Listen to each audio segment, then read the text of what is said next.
Ya vimos el enlace iónico, ahora vamos a ver el enlace covalente.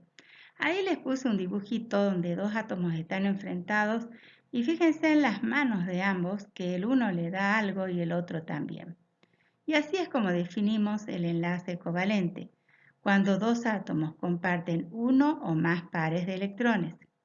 En este caso estamos aplicando la palabra comparten, fíjense, porque si recordamos lo que eran las diferencias de electronegatividades, el criterio para enlace covalente era cuando la diferencia de electronegatividad es menor que 1,7. Es decir, que la electronegatividad de ninguno de los átomos aporta como para que haya una transferencia directa de electrones. Aquí es un compartir de electrones. Fíjense que el enlace covalente puede ser simple cuando comparten un par de electrones y en la figura de la izquierda en la parte superior vemos cómo también el enlace covalente puede ser doble en el caso del oxígeno 2 y cómo en el caso del nitrógeno 2 es un enlace covalente triple. ¿Cómo se produce el enlace químico en el caso de la molécula de cloro 2? O sea que tenemos dos átomos de cloro. Fíjense, hacemos las estructuras de Lewis para ambos cloros, cada uno con sus 7 electrones. Le falta un electrón a cada uno para llegar al octeto electrónico. A ambos le falta lo mismo, por eso es que no hay una situación de que el uno le va a transferir o ceder al otro electrones, porque están en las mismas condiciones. Ambos necesitan de un electrón para completar el octeto electrónico. Por eso es que, como vemos en la figura, se produce el enlace covalente, donde los dos cloros comparten un electrón cada uno, y fíjense que hacemos los diagramas de Venn, ¿no es cierto?, donde hacemos los círculos, donde cada cloro queda con los 8 electrones. Así es como representamos mediante estructuras de Lewis el enlace covalente. Abajo podemos ver cómo podemos cloro, una ligadura y otro cloro. Esa es la forma también de representar el enlace covalente. También vemos cómo la diferencia de electronegatividad entre ambos da 0, con lo cual estamos diciendo que es un 100% de enlace covalente. Hace rato explicamos cómo se clasifican las uniones covalentes y entre ellas habíamos visto que teníamos la unión covalente dativa o coordinada. La unión covalente dativa o coordinada se produce cuando uno de los átomos que forman la unión aporta el par de electrones que se va a compartir. Vamos a ver el caso del ion amonio, que es NH4 con una carga positiva. Si realizamos la diferencia de electronegatividad entre el nitrógeno y el hidrógeno, que son los elementos constitutivos del ion amonio, vemos que nos da 0,9, que es menor que 1,7 y por lo tanto podemos predecir que predomina el enlace covalente. Vamos a explicar cómo se producen las uniones en el ion amonio. Fíjense que en el centro tenemos el nitrógeno que tiene 5 electrones pintados en negro.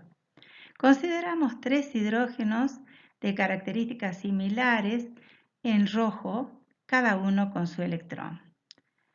Al hidrógeno le faltaría un electrón para formar el duplete electrónico y al nitrógeno le estaría faltando 3 electrones para completar el octeto electrónico.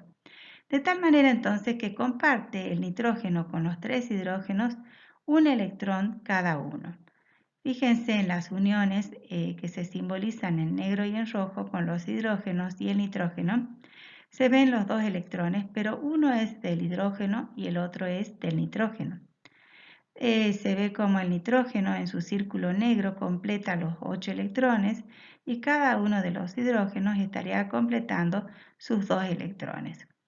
Sin embargo, se observa un cuarto hidrógeno pintado en azul en la parte superior, que este hidrógeno viene en forma de protón, por eso la carga positiva que se indica fuera del corchete. Es un hidrógeno que no tiene electrones. Se acerca a esta molécula y entonces el nitrógeno va a compartir con él un par de electrones, pero la diferencia con las otras uniones de los hidrógenos en rojo es que en este caso el par de electrones es solamente del nitrógeno porque el hidrógeno no estaría aportando. Este tipo de unión covalente es una unión covalente coordinada o dativa, la del nitrógeno con el hidrógeno en azul.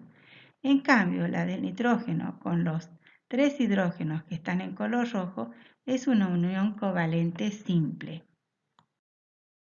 La misma estructura que simbolizamos en la diapositiva anterior también pudiera representarse con la estructura de Lewis que vemos en la parte de la izquierda, donde están todos los electrones sin diferenciar, que son los electrones de las diferentes uniones. Se simboliza en la fórmula desarrollada con el hidrógeno que está en la parte superior, fíjense una flecha del elemento que está disponiendo los electrones para la unión, que es el nitrógeno, y de alguna manera el que está compartiendo estos electrones sin aportar ningún electrón, que es el hidrógeno de arriba. Fíjense entonces la flecha que estaría simbolizando el enlace covalente coordinado. Los otros enlaces con los restantes hidrógenos se simbolizan simplemente con una sola ligadura que indica el enlace covalente simple. Habíamos clasificado los enlaces en iónicos, covalentes y metálicos. Nos faltaría entonces definir el enlace metálico. Se establece entre átomos metálicos y podemos describirlo como una red de iones positivos, mientras que los electrones de valencia, débilmente sujetos, se mueven con libertad por todo el cristal. Volviendo nuevamente a los enlaces covalentes, ¿se acuerdan, chicos, que habíamos clasificado los enlaces covalentes también en polares o apolares de acuerdo a su polaridad? ¿Cómo vamos a definir eso? ¿Cómo vamos a determinar eso? Fíjense, hacemos la diferencia de electronegatividad delta de E.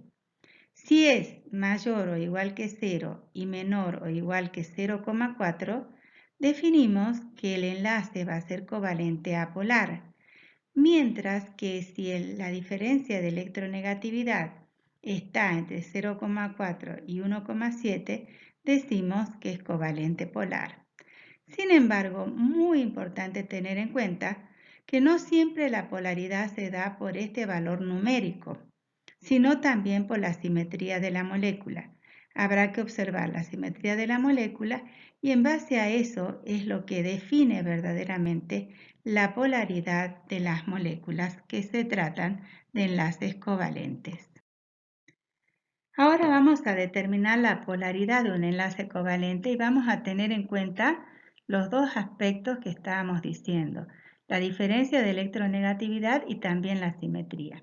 Fíjense que hacemos las configuraciones electrónicas del cloro y del hidrógeno y en el cuadro de la izquierda vemos cómo el hidrógeno tiene un electrón, faltándole uno solo para completar el duplete electrónico, y cómo el cloro tiene 7 electrones y le falta un electrón para tener el octeto electrónico, por lo cual vemos que ambos átomos están en las mismas condiciones y deciden compartir, es decir, efectuar un enlace covalente, como bien se grafica, ¿no?, con los círculos que engloban los 2 electrones para el hidrógeno y los 8 electrones para el cloro.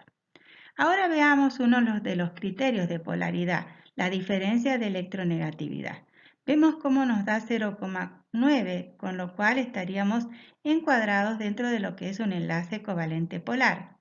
En el cuadro de abajo podemos ver y analizar qué pasa con la simetría.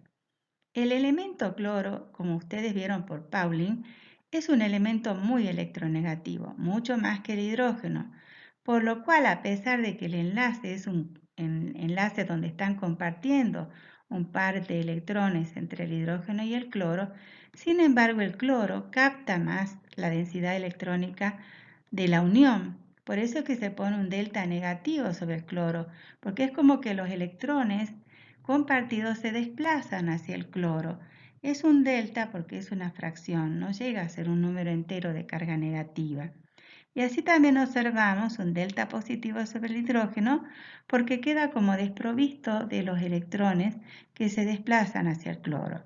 Es un enlace covalente polar por simetría también, como podemos observar. Esa flecha que se dibuja entre el hidrógeno y el cloro, indicando el delta positivo y el delta negativo, es la forma de simbolizar los dipolos que también en la parte del práctico nos van a solicitar. Se hace necesario entonces definir el momento dipolar, ya que estamos hablando de polaridad. El momento dipolar, que se simboliza con la letra griega nu, que es una letra que está ahí escrita, fíjense en el cuadro, mide la separación de carga en el interior de la molécula. Una molécula polar tiene un momento dipolar distinto de cero. En cambio, una molécula no polar o apolar tiene un momento dipolar igual a cero.